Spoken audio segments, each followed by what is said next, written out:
Assalamualaikum warahmatullahi wabarakatuh dan selamat pagi. Nah, hari ini kita akan belajar tema 3, subtema 3, muatan bahasa Indonesia. Semangat pagi. Pagi, pagi, pagi. Nah, seperti biasa, sebelum kita memulai pembelajaran pada hari ini, marilah kita bersama-sama berdoa. Kita berdoa sesuai dengan keyakinan kita masing-masing. Nah, untuk yang beragama Islam, boleh mengikuti Miss ya. Berdoa sebelum belajar. Bismillahirrahmanirrahim. Rabbi zidni ilman warzuqni fahman. Ya Allah, berilah aku ilmu dan kepandaian yang bermanfaat. Amin. Tujuan pembelajaran pada hari ini: 1. Anandaku dapat menulis cerita budaya gotong royong. 2. Anandaku dapat menggunakan kosakata membuat cerita. 3. Anandaku dapat menemukan kosakata berkaitan budaya. 4. Anandaku dapat mengurutkan gambar berdasarkan cerita. Menulis cerita. Menulis cerita tentang budaya tolong-menolong. Nah, tentunya Anandaku sudah tahu tolong-menolong itu seperti apa ya? Iya, betul. Tolong-menolong itu kita saling memberikan bantuan kepada orang yang membutuhkan. Kamu dapat menulis cerita tentang budaya tolong-menolong berdasarkan gambar. Nah, adapun langkah-langkah dalam menulis cerita berdasarkan gambar. Yang pertama, mula-mula perhatikan gambar dengan saksama. Jadi, ketika disajikan gambar, silakan diperhatikan gambarnya baik-baik. Yang kedua, pilihlah kata yang sesuai dengan gambar tersebut. Setelah Anandaku memperhatikan gambar tersebut, silakan memilih kata yang paling tepat atau yang sesuai dengan gambar yang kamu lihat. Dan langkah yang terakhir, kamu dapat menulis cerita berdasarkan gambar. Setelah kamu menentukan kata yang sesuai dengan gambar, akhirnya kamu dapat menuliskan cerita berdasarkan gambar. Apakah kamu ingin tahu contohnya seperti apa? Ayo buatlah cerita berdasarkan urutan gambar berikut. Sebelumnya, Miss telah menyampaikan langkah-langkah dalam membuat cerita berdasarkan gambar. Berikut ada 2 gambar yang disajikan secara berurutan yang akan dibuatkan gambar. Yang pertama dan gambar yang kedua. Kalian pasti sudah tahu peristiwa apa yang terjadi pada gambar nomor 1 dan peristiwa apa yang terjadi pada gambar nomor 2. Ya, betul. Pada gambar nomor 1 terlihat seorang anak sedang menonton televisi dan menyaksikan berita tentang bencana alam di suatu daerah. Dan di gambar kedua, ada sekelompok anak yang memberikan bantuan kepada posko bencana alam. Nah, dari kedua gambar tersebut, kalian telah menentukan satu gambar dengan satu kata. Kemudian kalian dapat membuatkan kalimat dan menjadi sebuah cerita yang menarik. Nah, dari kedua gambar tersebut, Miss membuat sebuah cerita. Dari gambar yang pertama, seorang anak sedang menonton televisi dan menyaksikan tentang suatu daerah yang terkena bencana alam. Jadi, kata yang dapat kamu tentukan sebelumnya adalah kata menonton televisi atau menonton televisi tentang bencana alam. Dan gambar yang kedua tentunya dengan tolong menolong atau bergotong royong. Ceritanya atau kalimatnya bisa berbunyi seperti ini. Akhirnya anak tersebut bergotong royong bersama teman-temannya mengumpulkan sembako dan menyumbangkan kepada warga yang terkena bencana alam. Jadi dari kedua gambar tersebut tentunya masih banyak cerita yang Anandaku dapat buat sendiri.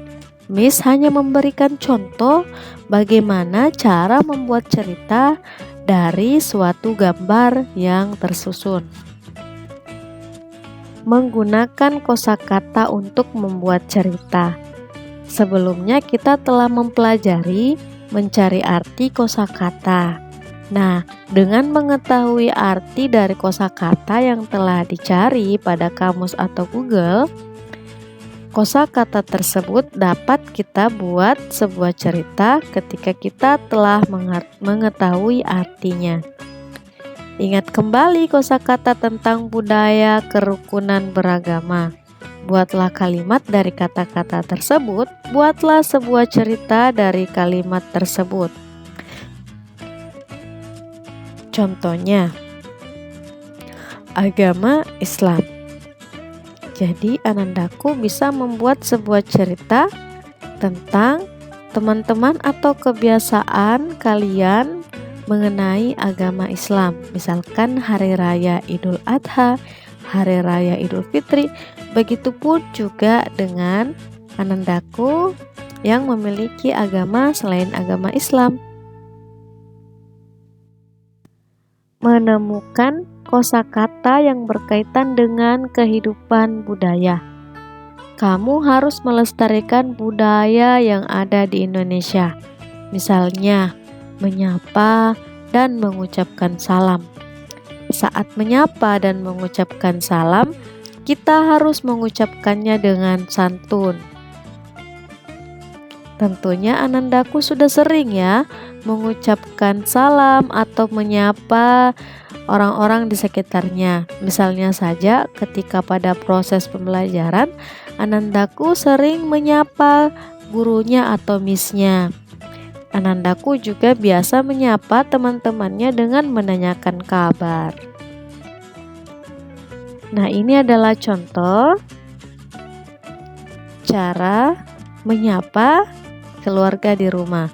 Berpamitan sebelum berangkat sekolah. Nah, nanti ketika kita sudah belajar offline, Anandaku pasti sudah membiasakan berpamitan sebelum berangkat ke sekolah. Contoh kalimatnya, Ibu, Ayah, Komang berangkat sekolah dulu ya. Menulis cerita tentang budaya gotong royong. Salah satu budaya Indonesia adalah gotong royong. Nah, pada halaman 57 pada buku Bu Pena ada teks yang menjelaskan atau menggambarkan tentang bagaimana itu gotong royong. Silakan kalian buka halaman 57. Ada teks yang paling atas. Oke, sekarang sambil memperhatikan buku Bu Penanya di halaman 57, dengarkan Miss membacakan. Siswa kelas 2A selalu disiplin melaksanakan tugas piket kelas. Mereka mendapatkan tugas piket secara bergiliran. Hari ini, Dedi, Jonas, Mei, dan Mutiara mendapat giliran piket kelas. Mereka sangat bersemangat melaksanakan tugas piket. Mereka saling bergotong royong membersihkan kelas. Piket kelas dilaksanakan agar kelas menjadi bersih. Seluruh siswa dapat belajar dengan nyaman. Dari teks tersebut tentunya banyak kosakata yang Anandaku ingin tanyakan atau masih bertanya-tanya. Nah, untuk melatih kosakata kalian dapat menggarisbawahi atau berlatih menemukan arti kosakata yang tidak kamu ketahui artinya. Dengan mengetahui banyak arti kosakata dapat memudahkan kamu dalam membuat sebuah cerita. Mengurutkan gambar berdasarkan cerita. Banyak kosakata yang berkaitan dengan keberagaman agama. Setelah mengetahui kosakata tersebut, kamu dapat menulis cerita. Kamu juga bisa menulis cerita berdasarkan urutan gambar. Jika gambar-gambar belum tersusun, urut, amati dengan teliti, dan buatlah kalimat sesuai gambar. Susunlah gambar hingga terbentuk sebuah cerita. Jadi ketika kamu menemukan sebuah gambar yang teracak, kamu bisa menyusunnya, memperhatikan kembali dan meneliti, kemudian membuatkan sebuah cerita dari kosakata yang telah kamu ketahui. Menggunakan kosakata tentang lingkungan sosial geografis. Lingkungan sosial berkaitan dengan kepedulian terhadap orang lain. Kata-kata yang berkaitan dengan lingkungan sosial misalnya membantu, menjenguk, dan menolong. Kata-kata yang berkaitan dengan lingkungan geografis misalnya denah, lokasi, tempat, dan rute. Jadi anandaku bisa membedakan apa itu lingkungan sosial dan apa itu lingkungan geografis. Sekali lagi Miss ulang, lingkungan sosial berkaitan dengan kepedulian terhadap orang lain, dalam hal ini membantu, menjenguk, dan menolong. Sedangkan lingkungan geografis berkaitan dengan tempat, lokasi, denah, atau rute. Nah, selanjutnya Miss harapkan dengan menyimak video pembelajaran ini anandaku dapat mengerjakan tugas halaman 48 nomor 1 bagian A sampai C. Kemudian halaman 57 ayo berlatih nomor 1 bagian A dan B. Dan tugas terakhir halaman 62 ayo berlatih. Nah, setelah kamu mengurutkan gambarnya, silahkan ceritakan gambar tersebut dalam bentuk video dan dikeringkan ke Telegram. Sekian, semangat selalu. Assalamualaikum warahmatullahi wabarakatuh.